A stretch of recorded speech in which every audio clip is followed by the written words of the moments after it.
નમસ્તે, હું ભાવના પંડ્યા. દ્વારકા અમૃત પુષ્પ કેન્દ્રનું આ નડિયાદનું સેન્ટર છે. આપણી પાસે આ ભાઈ આવ્યા છે, આપણે એમનો અનુભવ જોઈએ અમૃત પુષ્પને લઈને. શું નામ છે ભાઈ આપનું?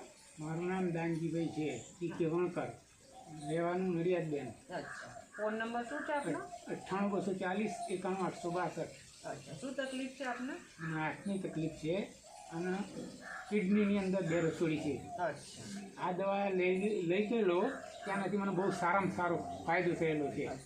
અને હાથના દુખાવા માટે તમે શું યુઝ કર્યું? રાયનું તેલ પાર્વતી બહુ સુપર છે, બહુ સુપર એમ. અને તમે આ અમૃત પુષ્પ લીધે કેટલો 1 મહિનો થયો? 1 મહિના ઉપર થઈ ગયું. હા, હવે તમને કિડનીમાં કેમ લાગે છે? કિડની મને બહુ સરસ, બંને જગ્યાએ બહુ સરસ ફાયદો થયેલો. બહુ સરસ આમ છે ને આ ઊંચો નતો થતો, હવે થાય છે. હા, એક્સરસાઇઝ બધી રીતે બહુ સરસ થઈ ગયું મને. સરસ. આપને જે પણ સારું થયું એના માટે આપણે દિનેશભાઈનો ખૂબ ખૂબ આભાર માનીશું. બરાબર છે, થેન્ક યુ.